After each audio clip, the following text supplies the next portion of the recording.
नमस्कार, मैं हूँ मनीष गुप्ता। आज आए हैं हम धामनगांव गली में।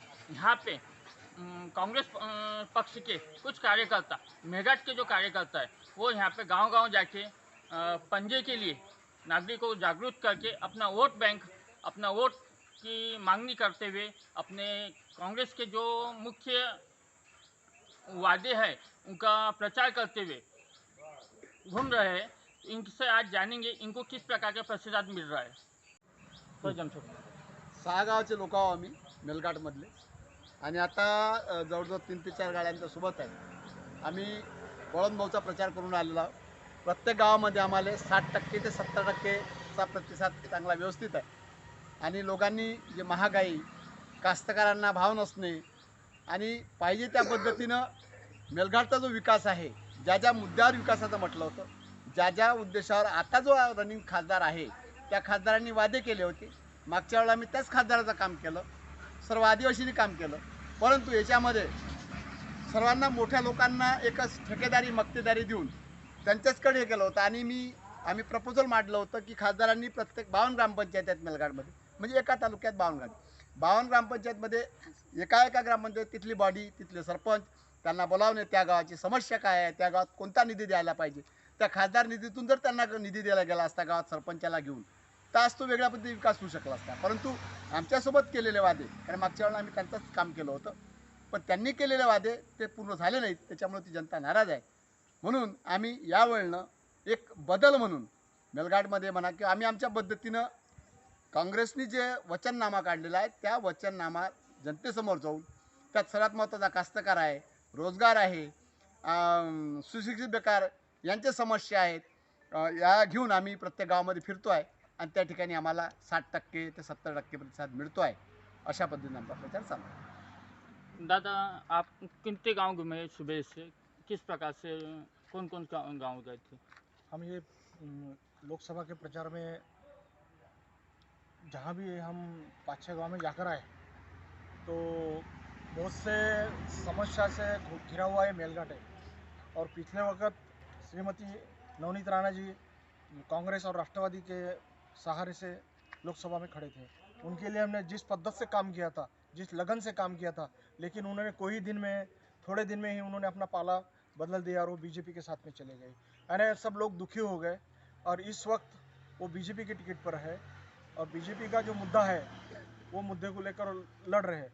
लेकिन हमारे आदिवासी मेलघाट में बहुत से ऐसे लोग हैं कि उनको रोज़गार नहीं है, सुशिक्षित बेरोजगार है, कोई प्रशिक्षण की बड़ी व्यवस्था नहीं है और जो वादे उन्होंने किए थे वादे को उन्होंने निभाया नहीं। यहाँ पर कायवक का काम था वो अधूरा पड़ा हुआ है। यहाँ पर गाविलगढ़ किले के देखरेख के लिए और दुरुस्ती के लिए केंद्र सरकार से कुछ पैसे आए थे, लेकिन कुछ टेक्निकल बॉबी होने की वजह से वो काम भी अधूरा है, उन पर उन्होंने ध्यान नहीं दिया। एकलव्य रेसिडेंशियल पब्लिक स्कूल जो केंद्र से पिछले 13 साल पहले महाराष्ट्र में 5 स्कूल खुली थी, उसमें से चिखलदरा एक स्कूल थी, वो स्कूल आज बड़गांव में 3.5 लाख रुपए महीने से भाड़े से गई है। हमने उनको 2-3 बार निवेदन दिया लेकिन उन्होंने ध्यान नहीं दिया। तो ऐसा जो विकास होना था वो विकास हो नहीं पा रहा। और उन्होंने जो पार्टी ज्वाइन की है वो जाति पाति की है। जात पात तो सबको अपनी प्यारी रहती, लेकिन धर्म पर या बोलो कोई बात पर गुमराह करना ये अच्छा नहीं है। और जो भी आदमी अपने धर्म को मानता है, कोई किसका धर्म नहीं बिगाड़ सकता ना कोई छीन सकता। तो ये पार्टी के वजह से बहुत से लोगों की नाराज़गी है और विकास का मुद्दा तो बहुत पहला है क्योंकि विकास हुआ ही नहीं है। एक मिनट में रुकूंगा। जो आप स्कूल की बात कर रहे हैं, उसके बाद में उसका कंस्ट्रक्शन चालू है चिकादर्रे में। इसकी जानकारी कुछ तो भी है, तो आपको क्या लगता है कंस्ट्रक्शन चालू है कि नहीं है? कंस्ट्रक्शन चालू ही नहीं हुआ, टेंडर ही नहीं हुए अभी, उसका निधि आगे पड़ा हुआ है, कोई उस पर ध्यान देने को तैयार नहीं है पदाधिकारी। तो आपका क्या बोलते, बीजेपी से विवाद है कि उसके उम्मीदवार जो खड़े किए उससे विवाद है? नहीं, विवाद तो किससे किससे रहता है नहीं, जो जिसको जो पड़ता है वो पार्टी का काम करता है। नहीं, नाराजगी किससे है? नाराजगी बीजेपी से है नाराजगी कि इस बात की बीजेपी है, कैंडिडेट की? नाराजगी इस बात की है कि जो क्षेत्र से लोग चुन कर आते हैं, जो कोई भी पार्टी का हो, उसमें कुछ कुछ मुद्दे पर ध्यान देना ये उनका पहला प्रथम कर्तव्य रहता है। कोई वो किसका व्यक्तिगत तो काम रहता नहीं है, तो इसलिए उस पर ध्यान देना उनकी ज़रूरत है उस बात की।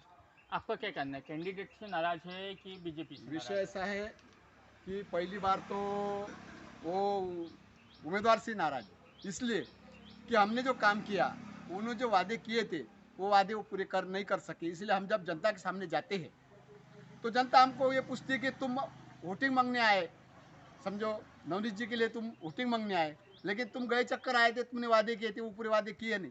जैसे चिखलदरे का केंद्रीय से कम 6-7 प्रोजेक्ट ऐसे हैं कि वो राणा जी जो है वो कर सकते थे, ये पार्टी के साथ में थे, उन्होंने कभी उधर ध्यान देते। तो आज चिखलदरा हिल स्टेशन जो है, ये मेलघाट का ये नंदनवन है, उसका कोई भी विकास के तरफ ध्यान नहीं दिएगा है, वो ध्यान देते थे तो ज़रूर कुछ ना कुछ उम्मीदवार से ये करते। आप हम जनता के सामने जा रहे हैं, जनता ये पूछ रही है हमको कि वो खासदार ने काम ही नहीं किया तो तुम दोबारा ये कैसे कर रहे, इसीलिए हम वो ये हम बड़न भाव का इस टाइम में चाहते हैं। कुछ